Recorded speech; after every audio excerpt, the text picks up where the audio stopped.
예레미야서 11장 6절에서 8절 말씀, 하나님의 말씀을 제가 봉독하겠습니다. 여호와께서 내게 이르시되 너는 이 모든 말로 유다 성읍들과 예루살렘 거리에서 선포하여 이르기를 너희는 이 언약의 말을 듣고 지키라.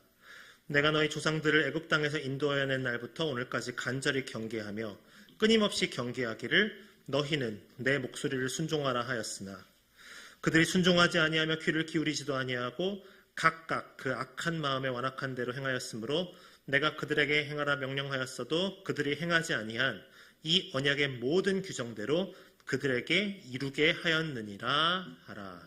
아멘. 여러분에게 5월은 어떤 달이십니까?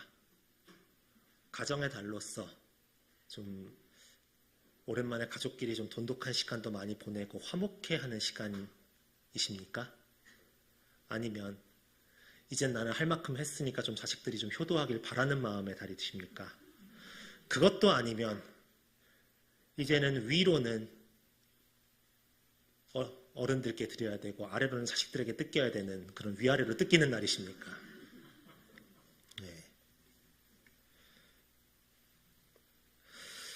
저희 아이가 아주 어릴 때 얘기입니다.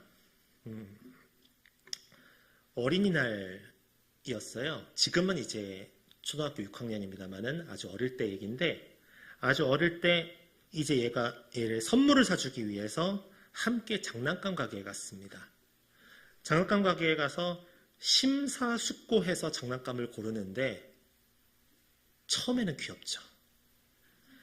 이걸 어떻게든 고르려고 하는 게 처음에 너무 귀엽습니다.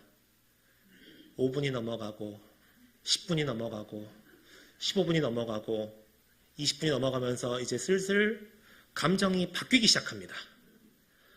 대충 좀 고르지 하면서 생각이 좀 들기 시작합니다. 저는 합리적으로 판단한다면 요걸 사면 재밌을 것 같거든요.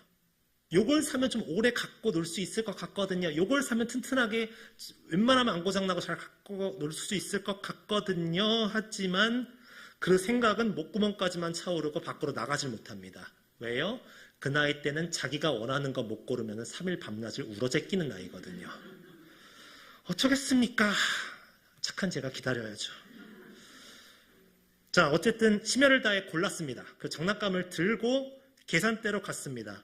그런데 이걸 그냥 들고 나가면 어떻게 되죠? 제가 어린이날에 제 의지와 상관없이 경찰서로 가게 됩니다. 그래서 이것을 직원분께 장난감을 들여서 바코드 판독기를 찍고 통과시켜야 되는 거예요. 그런데 직원분이 장난감을 넘겨받으려고 하자 울며 장난감을 꼭 쥔 채 내놓지를 않았습니다. 아니 내가 이걸 고르느라 지금 아직 다 자라지도 못한 이 두뇌를 굴려가지고 어떻게든 하려고 그토록 노력했는데 세상에 내 걸 가져가? 안 되는 거예요. 얘 입장에서는. 사실 당연하지 않겠습니까? 내가 이걸 고르느라고 지금 얼마나 고생했는데 저 아줌마는 뭔데 내 걸 가져가? 이런 마음이죠. 잠시 계산대에 그것을 내려놓고 바코드를 찍어야 비로소 자기가 가져갈 수 있는데 그거를 꼭 움켜쥐고 절대로 놓지 않았던 것입니다. 결국 아이가 장난감을 아는 채로 번쩍 들어 올려서 아이와 장난감을 동시에 거기 판매대 위에 올려놓고 찍고 보냈어야 됐습니다. 물론 그 직원분은 이런 일이 흔하셨나 봐요. 아, 예 하고서는 하시더라고요. 이거는 농담이고 에피소드이지만은 우리도 이 어린아이처럼 움켜쥐고 내놓지 않는 것이 있는지 한번 돌아봐야 되지 않겠습니까? 내가 꼭 쥐고 놓지 않아요. 이것을 내려놔야 되는데 내 것이라 생각하고 그것을 꼭 움켜쥐고 놓지 않는 거예요. 순종함으로 하나님의 말씀대로 따라가야 되는데 내 것이라 여기는 무언가를 움켜쥐고 있어서 못 가고 있지는 않은지 한번 생각해 봐야 한다는 것입니다.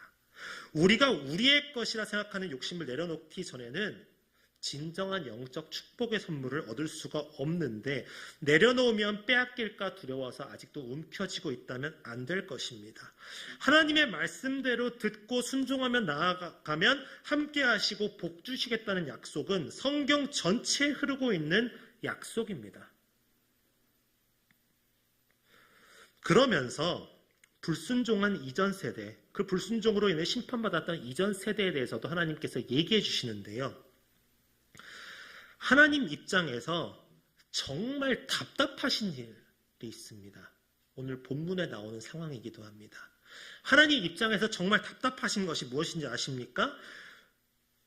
이스라엘이 하나님을 주로 섬기고 있었잖아요. 이스라엘은 하나님을 자신들의 주로, 신으로 섬기고 있었잖아요. 이방 민족들은 그 본질이 없는 거짓된 신을 섬기고 어리석은 신앙생활을 하고 있잖아요. 그 우상을 섬기고 그렇게 신앙생활을 하고 있었잖아요. 그런데 이방 민족들은 무익한 거짓 신을 섬길지언정 일관성 있게 충실하게 헌신하고 섬겼다는 겁니다. 예레미야서 2장 11절에 보면 이런 구절이 있습니다. 어느 나라가 그들의 신들을 신 아닌 것과 바꾼 일이 있느냐? 그러나 나의 백성은 그의 영광을 무익한 것과 바꾸었도다. 이방 민족들은요, 자기들이 섬기는 그 가짜 신과 함께 패망할지라도, 내가 망할지라도 그 신을 버리고 그 신을 바꾼다는 것은 상상도 하지 않는다는 거예요. 내가 망해도 같이 망하는 거예요. 그 우상, 그 헛된 신을 계속해서 섬기고 나라가 망하면 그 신하고 같이 망하는 거예요. 그 우상들이 자기의 신이 되준 것에 감사하며 섬긴다는 말이에요. 그런데 정작 이스라엘 민족들은 하나님의 은혜를 그 조상부터 생생하게 체험했음에도 뭐가 없습니까? 감사가 없어요. 우상을 섬기는 이방 민족들이 더 감사하며 살아요. 하나님을 섬기는 사람들이 더 감사가 없다는 거예요. 그 은혜와 아무런 상관도 없는 헛되고 무익한 우상을 섬기는 소행의 패역함을 오히려 이스라엘 민족이 따라가고 있는 거예요. 그 조상부터 하나님의 은혜를 생생하게 체험했었음에도 말입니다. 이스라엘은 진리의 하나님을 섬겼던 유일한 민족이었습니다. 그리고 자신들이 섬기던 신을 실체도 없는 우상이랑 바꾼 유일한 민족이 되고 말았습니다.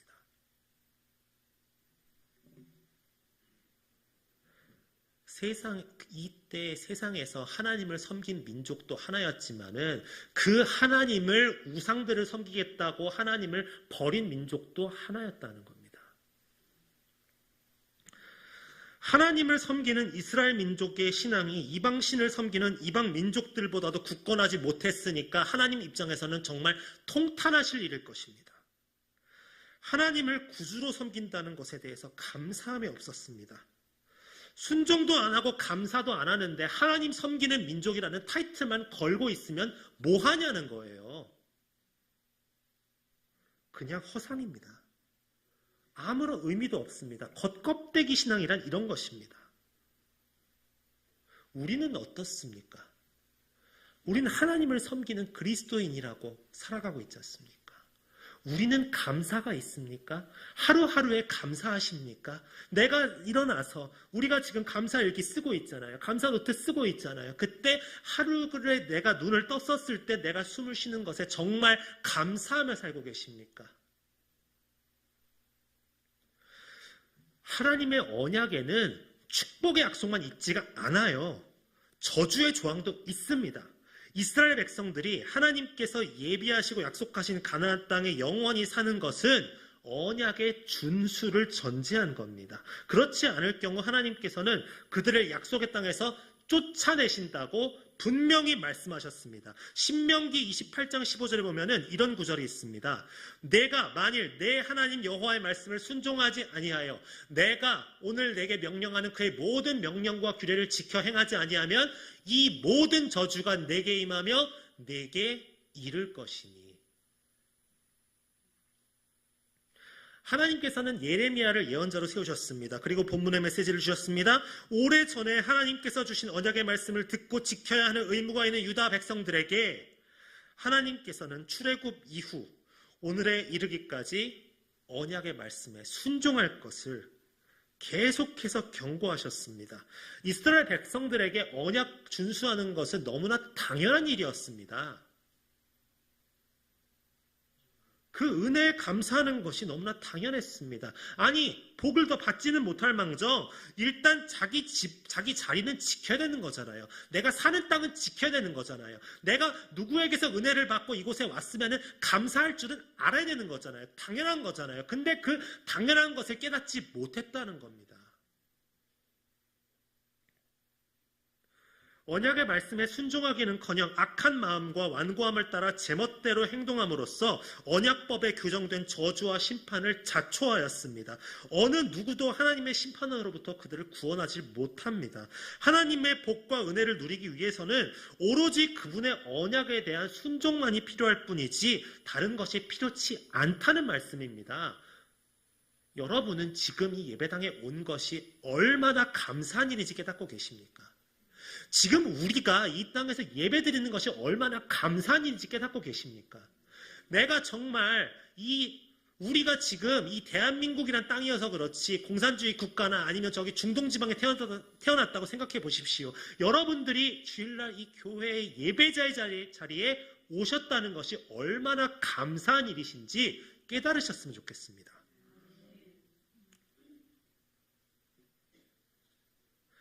옛날에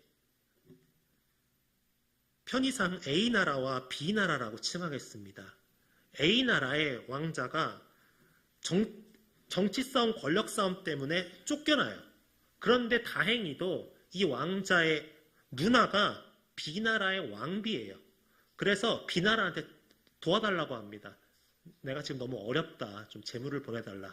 그러니까 도와줍니다. 그리고 정말 미안하지만 군사도 조금 보내달라. 이거는 저들이 날 쫓아낸 것이니 내가 왕위를 다시 차지하고 싶으냐, 군사를 좀 보내달라, 내가 보답하겠다. 그래서 도와줍니다. 그런데 이제 입을 싹 씻는 거예요. 나 이제 왕 됐는데 내가 지금 그런 사소한 약속 지키게 생겼어? 비나라 왕이 참아요. 자기 와이프를 봐서 참습니다. 자, 그런데 얼마 안 있어서 이 A나라에 흉년이 크게 들어요. 쌀이 없어요. 그래서 어떻게 할까 하다가 결국 믿을 건 B나라뿐이에요. 그래서 또 B나라에다가 우리가 식량이 없다. 제발 도와달라. 꼭 보답하겠다. 그래서 또 도와줍니다. 또 도와줬는데 이제 반대로 A나라가 풍년이 들고 B나라가 흉년이 들었을 때 B나라에서 우리가 이제 올해는 우리가 흉년이다. 그래서 식량을 도와달라고 했었는데 A나라 신하들이 이때 B나라를 쳐서 함락시키자 이런 의견을 내니까 A나라 왕이 좋다고 하는 거예요. 결국 A나라와 B나라가 전쟁을 하게 됩니다. B나라 왕이 더 이상은 참지 못해서 전쟁을 선포하고 쳐들어옵니다. 그러니까 A나라 왕이 먼저 사람을 보내요. 우리 군사가 기다리고 있는데 너희 쳐들어오면은 너희는 죽은 목숨이다. 지금이라도 돌아가라. 그러면 너희를 공격하지 않을 것이다. 그리고 너희가 살 것이다. 이렇게 경고합니다. 그러니까 B나라 왕이 어떻게 했느냐? 군사들을 시켜서 다음과 같이 외치게 합니다. 군사들이 다 듣게요. 모든 군사들이 다 듣게 뭐라고 외쳤냐? 네가 재물을 달래서 도와줬고 네가 군사를 달래서 도와줬고 네가 식량을 보내달래서 도와줬다. 이제 네가 싸움을 원하니까 내가 어찌 그 청을 들어주지 않을 수 있겠느냐라고 군사들을 시켜 다 같이 외쳤다고 합니다. 싸우기도 전에 A나라 군사들은 사기가 다 꺾였습니다. 자기들이 생각해도 이 싸움은 말이 안 되는 거예요. 자기들은 배은망덕한 사람이고 자기들은 정말 잘못한 거예요. 자기들은 저 사람들을 볼 면목이 없는 거예요. 그래서 싸우기도 전에 사기가 다 꺾였습니다. 당연히 전쟁에서는 볼 것도 없이 참패를 당하였고 A나라 왕과 그 신하들은 B나라의 포로로 끌려가게 됩니다.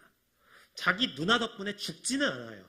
그러나 헤아릴 수 없는 고초를 겪고 망신을 겪고 그래서 영토도 빼앗기고 자기 아들 인질로 보내고 온갖 굴욕을 다 겪게 됩니다. 처음에 은혜를 입었을 때 도움을 받았을 때 감사함으로 받았다면 그 은혜를 잊지 않았다면 결코 겪지 않을 치욕을 겪게 되었다는 것입니다.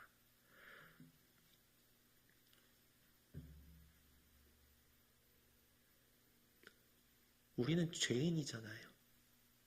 우리는 죄로 인해 태어난 사람들이잖아요.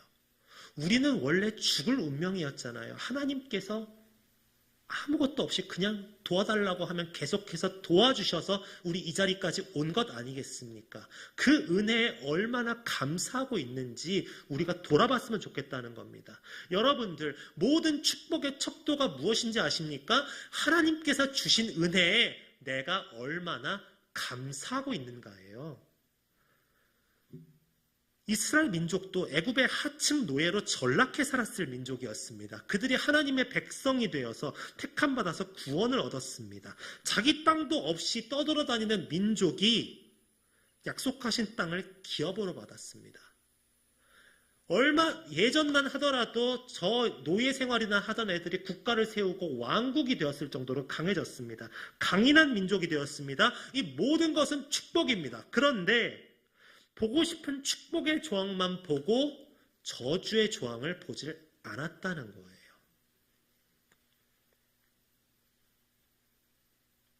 그 결과가 우리 모두 다 아시는 나라의 패망과 포로 생활입니다.